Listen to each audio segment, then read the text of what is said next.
Fala, nação zonática, meus amigos ligados no Zona Mista. Estamos aqui para poder começar mais um vídeo, cara. E dessa vez o vídeo é bem importante, tá? É importante porque é fruto de uma dúvida corriqueira, tanto da torcida do Bahia, quanto da torcida do Santa Cruz, quanto dos torcedores nordestinos que estão acompanhando tudo que tem acontecido aí nesses bastidores da bola. O Santa está caminhando para se tornar efetivamente uma sociedade anônima do futebol e vai ter um grupo investidor comandado por um empresário para poder dar prosseguimento à gestão do futebol, né? E também de várias outras questões em torno do futebol. A gente vai falar sobre isso no vídeo de hoje, vamos trazer aqui alguns pontos que são cruciais, né, no entendimento do torcedor a respeito da SAF do Santa, mas também vamos fazer uma comparação com o que a gente tem um pouco mais de propriedade para poder falar, que é a respeito da SAF do Bahia, porque o valor similar de 1 bilhão para a venda do clube acabou gerando um tipo de dúvida, né? Acabou empolgando alguns e desanimando outros, e a gente julgou como importante trazer um conteúdo como esse aqui no Zona Mista. Para você que não sabe, toda terça-feira, 20 horas, estamos ao vivo com um convidado lá nos estúdios do Sinergia Bahia, e temos vídeo gravado todo santo dia, assim como cortes aqui no nosso canal, tá? Então peço para você deixar o seu like, se inscrever, ativar o sino e compartilhar. E já chamo meu amigo Ítalo Abreu, porque a ideia do vídeo foi do homem. Fala aí, papai, o que é que você pensa? É isso, o Santa voltou às manchetes aí, né?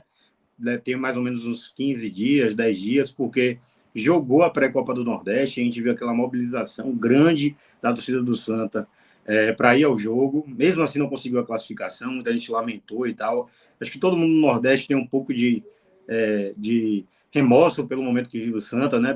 Pela condição que o Santa tá, porque sempre foi um time grande, sempre foi um time de grande torcida e admirado por todos aqui do Nordeste. E a torcida do Bahia é uma das que mais admira. Eu digo que o Santa é meu segundo time. Se for para torcer para outro, é o Santinha. E aí, depois dessa volta às manchetes com o jogo, né?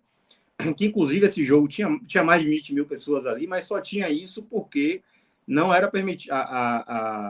O governo do estado lá do Pernambuco e da cidade de Recife não permitiu que tivesse o público total na rua por questões de segurança e infraestrutura. E aí, logo depois, tem mais ou menos uma semana, sai a bomba de que o Santa teve a SAF aprovada, praticamente, né? Tem um grupo de investidores ali que estão em negociações muito avançadas com o Santa e praticamente fechado. E aí, mais recente ainda, sai esse valor de 1 bilhão, e aí, naturalmente, se tem essa comparação com o Bahia, que foi o valor que o Bahia foi vendido para o Grupo City. E aí muita gente falando, a gente até chegou no bar semana passada e aí comentaram, né? O Thiago comentou que o Bahia foi vendido barato, que a gente na hora não percebeu e tal. Só que tem algumas nuances desse contrato aí com o Santa Cruz, que é bem diferente do processo com o Bahia e que faz com que a gente venha aqui para esclarecer um pouco. Claro que não somos especialistas nem em finanças, nem em SAF, mas a gente deu uma pesquisada e até porque foi um assunto que me gerou interesse e a gente veio esclarecer um pouco para vocês, né, Barbas? Exatamente. E eu acho que o primeiro ponto de comparação que é importante da gente destacar, e isso é elucidativo para outras equipes e outros torcedores de outros times, inclusive do nosso rival, que fala sobre SAF, que discute sobre essa temática, é que mais importante do que a sociedade anônima do futebol, mais importante do que se tornar uma SAF, é você se vincular a um investidor ou a um grupo investidor que te traga não só segurança, mas um fundo de investimento que faça com que realmente venha a ter uma estruturação no futebol, né? A gente até comentou no último programa que essa talvez tenha sido a grande diferença do Bahia para os outros clubes, que Belintani meio que arquitetou tudo, junto com, evidentemente, seu grupo ali de apoiadores e tudo mais. Ele colaborou com a construção da lei da SAF e já tinha em mente qual era o primeiro grupo que ele ia buscar, que era o Grupo City, que é o maior conglomerado de futebol do mundo e que tem um trabalho de excelência em outras regiões do planeta Terra, né? Então, isso fez com que, de certa maneira, ele moldasse ali toda a estrutura do clube, fizesse tudo da maneira mais adequada, né? Deixasse tudo, de certa forma, limpo, preparasse o Conselho Deliberativo com conhecimento mesmo acerca da temática. Então, acho que esse é o primeiro ponto para a gente levar em consideração. Mais importante do que ter o valor de venda como base, mais importante do que ter o tempo de contrato como base, é você ter um grupo investidor ou um investidor que te traga garantias, né? Esse é o caso do Grupo City com o Bahia, No Santa ainda existem algumas dúvidas, né, Ito? Exato. Chegou um grupo de investidores lá. Inclusive, eu acho que não é um grupo de investidores ruim, não. Claro que não chega aos pés do Grupo City, que é um grupo mundial com vários clubes, né? Um multiclubes, como a gente fala. Mas destaque para um dos empresários que chegou lá para investir no Santa, que ele era sócio proprietário do Atlético. E há 2 anos atrás ele chegou na sociedade com o Atlético. O Atlético estava na Série D e 2 anos depois ele entrega o time na Série B e sai da sociedade, vem a parte dele, meio que com a sensação de dever cumprido ali. Então, um trabalho realmente muito efetivo, subindo de divisão a cada ano. A gente sabe que sair da Série D é um trabalho muito difícil, sair da Série C também é muito difícil. É uma guerra grande, né? A quantidade de clubes que tem ali para se classificar só 4, ainda mais um time pequeno como o Atlético. Então, é um cara que vem com uma bagagem grande ali de gestão e que talvez ele tenha escolhido o Santa Cruz até para validar essa gestão dele. É importante para o Santa ter esse cara ao lado, mas é também importante para ele ter o Santa Cruz, porque talvez ninguém conhecesse ele se ele não comprasse Santa Cruz agora, né? Só ouvisse falar. Primeira coisa, Barbaço, que você comentou aí, que é importante a gente falar, é a questão dessas amarrações do contrato. O que é que tem até agora? O que tem agora é uma proposta vinculante. O que é uma proposta vinculante? Vinculou o grupo de empresários ao clube, ao Santa Cruz. Então, eles não podem se desvincular até que procedimentos do contrato sejam ali cumpridos. E um desses procedimentos é algo que a gente ouviu muito falar aqui, talvez ninguém conhecesse esse termo até a chegada do Grupo City, até a negociação, que é a questão do due diligence, que em tradução meio que literal ali, é uma diligência dupla, né? Um trabalho que o grupo de empresários vai fazer no Santa Cruz, e o Santa Cruz também tem direito de fazer alguns questionamentos ali para o grupo de empresários, para que essa proposta vinculante, esse pré-contrato seja efetivado. E a gente lembra que quando isso aconteceu aqui no Bahia, e chegou a proposta, foi anunciado, digamos assim, a proposta, né? Esse due diligence já estava praticamente pronto. Eu até lembro que o Belitani, quando foi lá, deu uma entrevista a gente, ele falou que eles não esperavam receber uma resposta do Bahia com tamanha rapidez, como foi. Que em 2 dias eles mandaram por e-mail para o Grupo City todas as contas do Bahia nos últimos anos, uma prestação de contas grande. E esse processo, quando chegou à votação, já estava praticamente efetivado.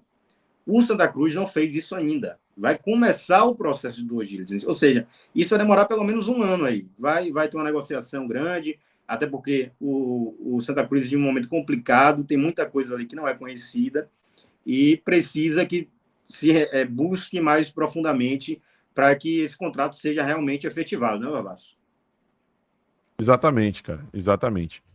Eu acredito que, assim, no frigir dos ovos, né, no final das contas, o Santa Cruz precisava de algo, precisava de esperança, precisava se apegar a alguma coisa para poder tentar retomar um caminho de estabilidade para depois tentar retomar um caminho de grandeza, né? É um processo. Então, o torcedor, no final das contas, vai ter que ter muita paciência. Para além dessa questão que a gente comparou entre o grupo investidor, em relação à experiência, à vivência no futebol e até aporte, eu acho que outro ponto importante é isso, de se estruturar para poder receber esse grupo investidor da maneira mais adequada possível. E aí, eu acho que é até interessante a gente já partir para esse ponto, Ítalo, da questão do valor. Porque muita gente, como a gente comentou inicialmente, e é isso que justamente tem gerado esse tipo de comparação, tem se apegado ao valor da venda. Aqui, a ideia era de se estabelecer um valor mínimo, né? Para poder fazer o investimento. Se a gente se apegasse a R$ 1 bilhão em 15 anos, como previa o contrato, e utilizasse essa quantia apenas para investimento em futebol, estrutura, quitação de dívidas, a gente já estava próximo de acabar esse valor no terceiro ano de contrato entre o Grupo City e Bahia, né? E não é essa a realidade, né? Não é essa a realidade. O investimento do Bahia vai superar 1 bilhão. No caso do Santa, a situação já é um pouco diferente. Eu vou ler aqui para poder passar a bola para Ítalo e a gente entender melhor. Essa entrevista foi concedida pelo Vinícius Diniz lá para o GE, né, para o Globo Esporte, e uma das perguntas foi com relação ao valor. Eles perguntaram o seguinte: explica a Constituição deste R$ 1 bilhão.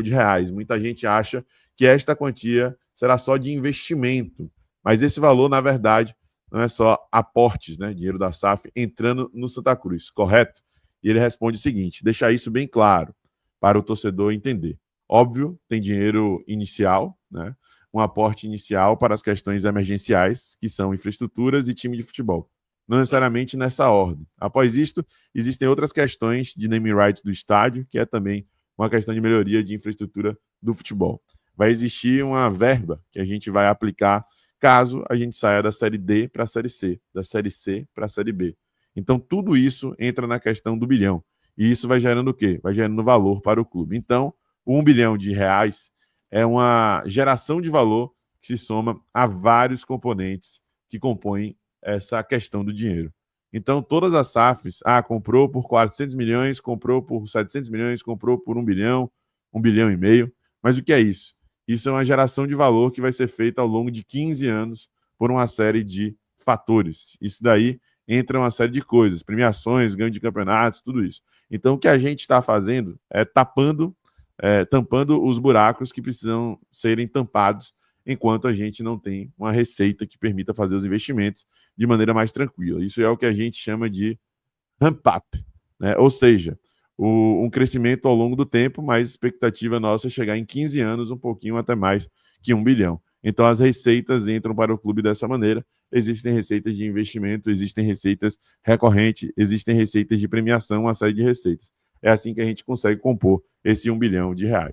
Para quem não tinha nem calendário em 2024, então, eu acho que a questão do valor hoje, né, não é nem algo que o torcedor deve estar se apegando tanto, né? Eu acho que o que querem mesmo é a estruturação do time para poder competir e ir subindo progressivamente. Né? Exato. Eu acho que por isso gerou tanta esperança lá na torcida do Santa. A gente viu as ruas serem tomadas pela torcida ali comemorando.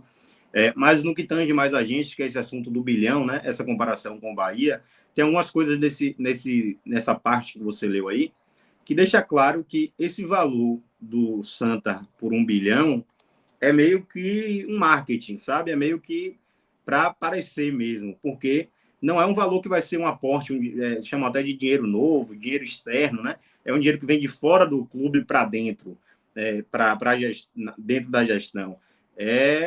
Pelo que ele fala na entrevista, a gente não conhece ainda nuances do contrato, porque ainda estamos na fase de pré-contrato, mas pelo que ele fala na entrevista, esse valor de 1 bilhão é meio que o que eles podem gerar, né? Uma parte que chama atenção é logo no começo ali, que ele fala de name rights, né? O name rights é o quê? A venda do valor de nome que tem um estádio, né? No caso, o Arruda. A gente até viu no começo do ano passado que o Barradão quase foi vendido para a Fatal Model e tal, um valor de 100 milhões. Então, vamos dizer que o Arruda seja vendido por uma empresa, o name rights do Arruda seja vendido por 100 milhões. Ele já vai abater esses 100 milhões do 1 bilhão. Pelo menos é isso que ele deixa claro na entrevista. Então, esse aporte não vai vir de fora. Ele está contando com a capacidade de gestão que ele tem de gerar o bilhão. Né? Então, é bem diferente do Bahia. O Bahia não, é realmente, além do que o Grupo City pode gerar, que é realmente significativo, o Grupo City vai investir de fora R$1 bilhão. Né? E aí, como você bem disse, esse valor é um valor mínimo. O Grupo City pretende superar isso, até porque o que a gente vê de investimento até agora supera em muito, se for botar uma média de 15 anos ali. E outra coisa importante para falar também, Barbaço, é que lá o Santa, desde o ano passado, entrou com um processo de recuperação judicial. O Santa tem uma dívida de R$300 milhões, mais ou menos, e com a recuperação judicial, essa dívida pode cair, sei lá, para 100 milhões. Então, até isso pode entrar na conta do bilhão. Se ele chegar lá e tá na conta que esse bilhão é o quê? É 700 milhões de capacidade de geração de investimento, name rights, etc., e 300 milhões de pagar a dívida, porque é uma obrigação na lei da SAF, pagar as dívidas em até 15 anos. Então, se essa dívida cair de 300 para 100, esse valor de bilhão também já reduz, sabe? Então, tem várias nuances aí do contrato que a gente não conhece ainda, mas que essa comparação com o Bahia, que muito foi feita, não tem muita lógica, não encontra muita lógica, Bavasso. A gente vê que a gente precisa ainda ter mais esclarecimentos, mas é bem diferente o processo lá. Dito isto, que a capacidade de gestão, tanto do Vinícius quanto do grupo, né, de maneira geral, dos outros empresários envolvidos no processo, possam reerguer o Santa, né? Eu acho que hoje o que pensa o torcedor do Santa Cruz, antes de vislumbrar estar na primeira divisão, buscar Libertadores, fazer investimentos altíssimos em atletas, voltar ao mercado de maneira forte e tudo mais, é sair da lama, né? Sendo bem sincero, assim, como um cara que também tem um afeto muito grande pela equipe do Santa Cruz e pela sua torcida, essa é a realidade no e cru, é sair da lama, que ele possa fazer no mínimo o que fez lá no Atlético, subir da D para C e voltar a tornar o Santa competitivo, voltar a fazer com que os jogadores dentro de campo representem tudo aquilo que o torcedor faz fora das quatro linhas. E com relação ao torcedor do Santa Cruz em si, caso alguns interpretem dessa maneira, a intenção deste vídeo, deste conteúdo e dessas opiniões que a gente expõe aqui não é podar a empolgação do torcedor. O torcedor do Santa Cruz tem que se empolgar, tem que se entusiasmar, tem que se emocionar e tem que, de alguma forma, se apegar a essa nova realidade para poder, né, tentar voltar a ser feliz. Eu acho que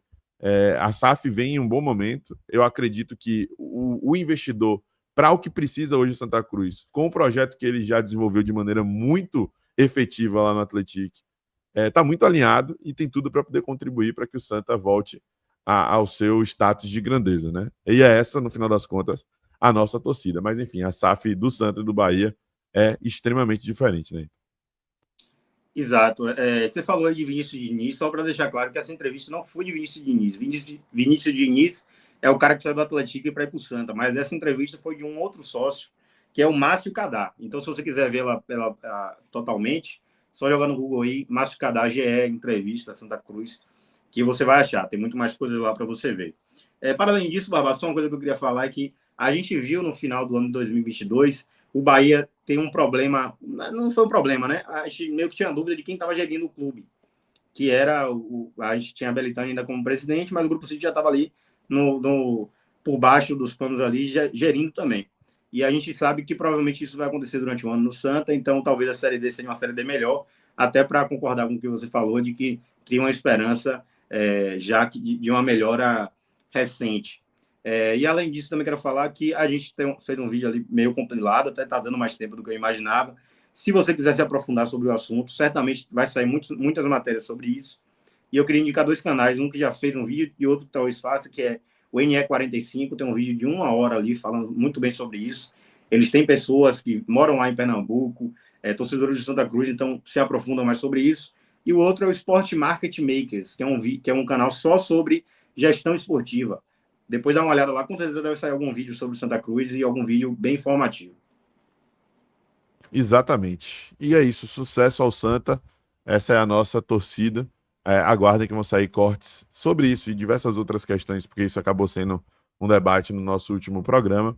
E fiquem atentos ao Zona Mista, toda terça-feira estamos ao vivo às 20 horas e todo dia tem conteúdo aqui para vocês. Valeu, Italaço. Abraço. Valeu. É Zona Mais na Bagunça. Tamo junto. Eu sou Zonático e você.